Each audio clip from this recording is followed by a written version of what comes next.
पाकिस्तान में finance bill 2024 कल मंजूर हो गया। आपसे कुछ देर पहले खबरें ये हैं कि सदर पाकिस्तान को वो भेज दिया गया है।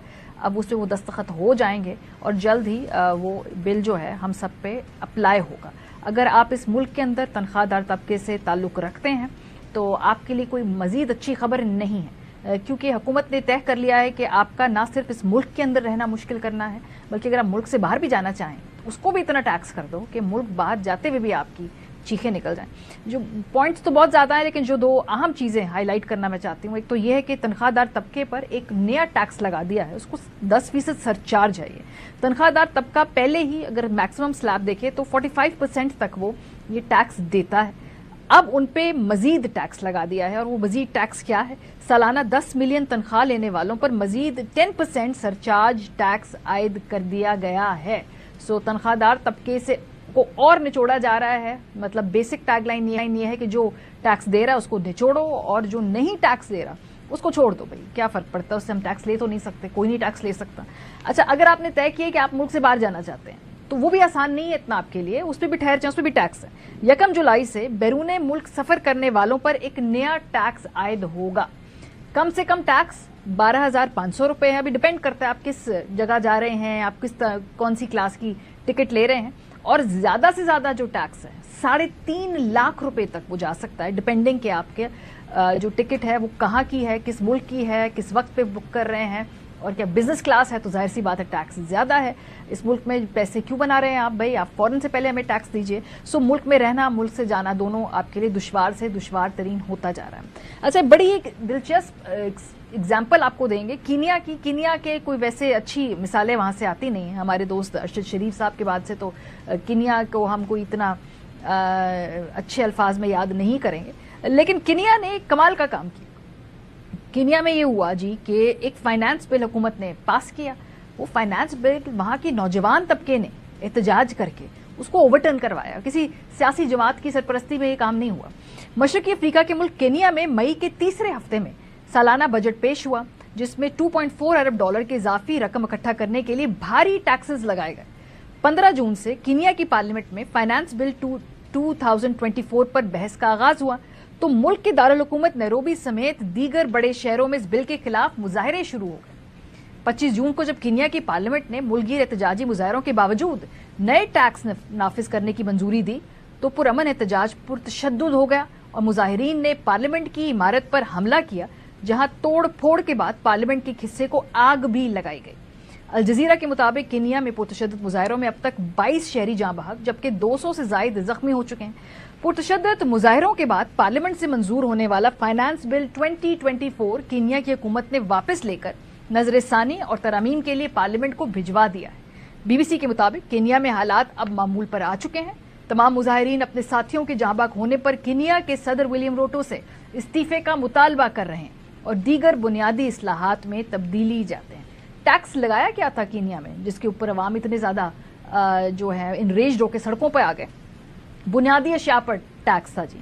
बिल में इब्तदाई तौर पर रोटी पर 16% टैक्स लगाया और कुकिंग ऑयल और इस तरह की जो खाने पीने की जो बेसिक चीजें थी उन पर 25% तक ड्यूटी लगा दी। जाहिर सी बात है लोग उसको बर्दाश्त नहीं कर सके। गाड़ियों पे नया टैक्स लगा दिया, ये भी लोगों के लिए तशवीशनाक था। लेकिन जो सबसे ज्यादा प्रॉब्लमैटिक, सबसे ज्यादा जो इसमें अफेक्ट कर रहा था वो था डिजिटल मसनूआत पर टैक्स, जिसने वहां पर जो उनके कंटेंट क्रिएटर्स हैं, उनका सोशल मीडिया, उनके जो डिजिटल वॉरियर्स हैं या जो भी कहें, वहां के डिजिटल दहशतगर्दों को बहुत ज्यादा परेशान किया। बिल में डिजिटल मसनूआत बशमूल मोबाइल फोन, कैमरे, रिकॉर्डिंग के सामान पर नया टैक्स लगाया गया था। फाइनेंस बिल में कम से कम जो अस्पताल हैं, स्पेशलाइज्ड अस्पतालों पर टैक्स लगा दिया। हमारे यहाँ पर भी लाइफ सेविंग ड्रग्स के ऊपर जो टैक्स है वो लगाया गया है। नया दरामदी टैक्स भी लगाया जा रहा था, यानी कि टैक्सों की भरमार थी।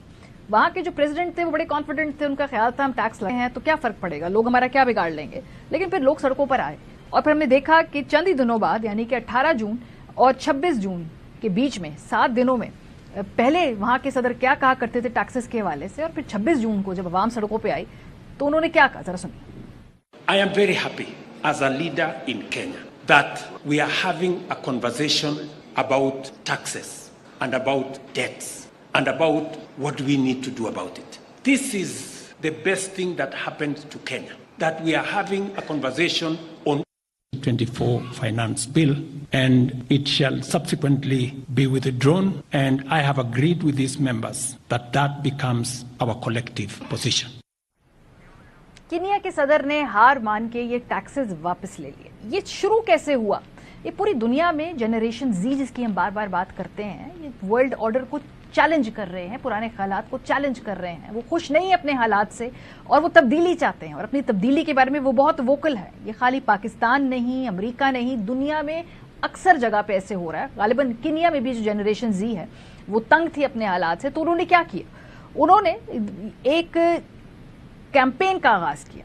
14 जून को केनिया के सहाफी, जिनके अकाउंट का नाम है द पीपल्स वॉचमैन, उन्होंने हुकूमत के फाइनेंस बिल 2024 के खिलाफ एक्स पर मुहिम का आगाज किया, जो एक एहतजाजी ट्वीट तहरीक के अंदर तब्दील होता हुआ हमें नजर आया।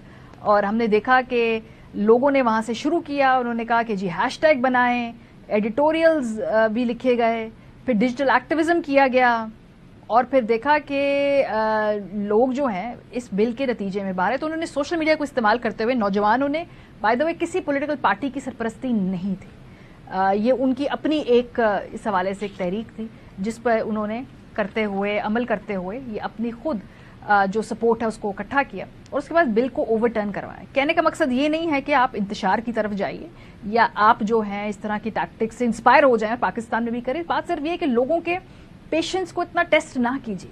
पाकिस्तान के अंदर middle class, salaried class already बहुत ज़्यादा टैक्स दे रही है।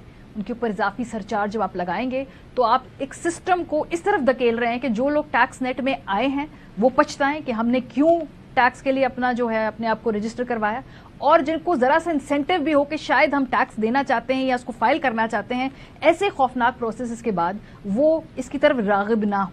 और जो बिजनेस क्लास है, जो छोटे बिजनेस ओनर्स हैं, ये भी हो सकता है कि वो उसके इर्द गिर्द सर्कमवेंट करें और कोई ना कोई नई जुगाड़ निकालें। जुगाड़ का लफ्ज हम पाकिस्तानी इस्तेमाल करते हैं और बहुत जुगाड़ करते भी हैं, तो इन टैक्सेस के इर्द गिर्द भी कोई ना कोई जुगाड़ निकालेंगे। निजाम को, लोगों को इंसेंटिव देना चाहिए कि वो टैक्स नेट में ज्यादा से ज्यादा शामिल हों।